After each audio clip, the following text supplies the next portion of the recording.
Good morning, neighbors. How's life? I hope it's going well, and that's what we're going to talk about today. With many brushstrokes, I've been bringing you the Old Norse philosophy we find in the saga. I keep getting one question, however. Mr. Norseman, what best encapsulates the entirety of the Old Norse philosophy? There are over 150 saga. Understand that this question is a very tall order. But to answer the question of so many in one catchy phrase, good it is to end a stout life with a stout death. It comes from the saga of Magnus the Barefoot. In order to understand this, we have to deconstruct how we view the words. What would a stout life be? We have to go back to the Old Norse root word and understanding. Stout can also mean proud, which we'll get into in a minute. It can mean strong in size, which is unlikely, or in my opinion, strong in character. The Old Norse reputation was almost a form of currency. It was your legacy, what you added to your family line, adding to the viewed strength of character of the next generation and those after.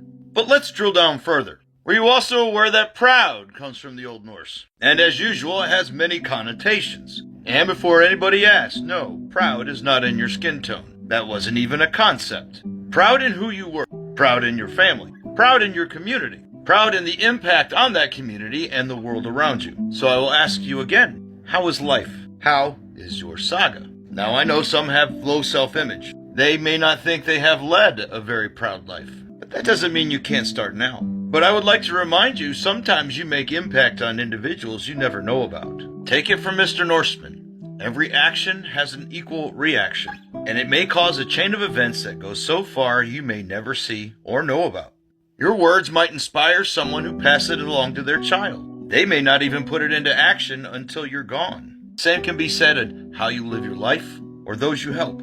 Just a casual observation. Those of the sagas that have survived are about people that inspired others. This is why it's written down. A third-person viewpoint on how to observe these life lessons in action, often going several generations. Cause and effect they may not even see in some cases, but you, the reader, get to observe them. Another casual observation. From a modern perch, you can observe how these actions ripple out and see those who take pride or shame in those actions. So I'll ask again, how's life? Does a single person on this planet take pride in knowing you? Are you flex-worthy to another individual? Does that pride have such power that they tell others after you're gone? This is why it would be good to end a stout life with a stout death. And it's not always about the warriors or battle.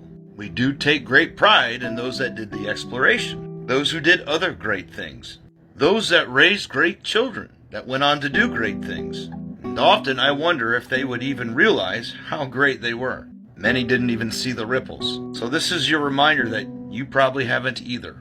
I think on this as I remember First Sergeant Anthony Watts and Motor Pool Sergeant Staff Sergeant Jeffrey Moore. One was taken by an IED, one burned in during airborne operations 2 weeks after I got out. And I carry with me the legacy they imparted upon me ever since. They will never know this. They were warriors, but the majority of the lessons they imparted on me were not warlike. They may have been rough around the edges in an infantry kind of way, not meeting the expectations of a proud life of other religions or countries. But to me it was a stout life, and in Skaldic tradition one I bring to you today. The past few years, actually. You just never knew it. I also carry forward the reputation of my father, grandfather, grandmothers, so much more. As the 13 firstborns before me, I carry their name forward, raising the 14th. I don't have time to worry about if I'm living a stout life. Only those I've impacted get to judge that. So stop putting so much emphasis and worry on these matters. You and I don't get to quantify these things. The ripples do. Ripples that have been set in motion generations before you that make it just a tad bit easier to do your thing, adding momentum to the next generation's thing. So live your life proudly, friends. The shot clock has started, and you never know when it's going to stop, like First Sergeant Anthony Watts and Staff Sergeant Jeffrey Moore. So live stoutly, friends, and until next time, ah-cha-cha-cha.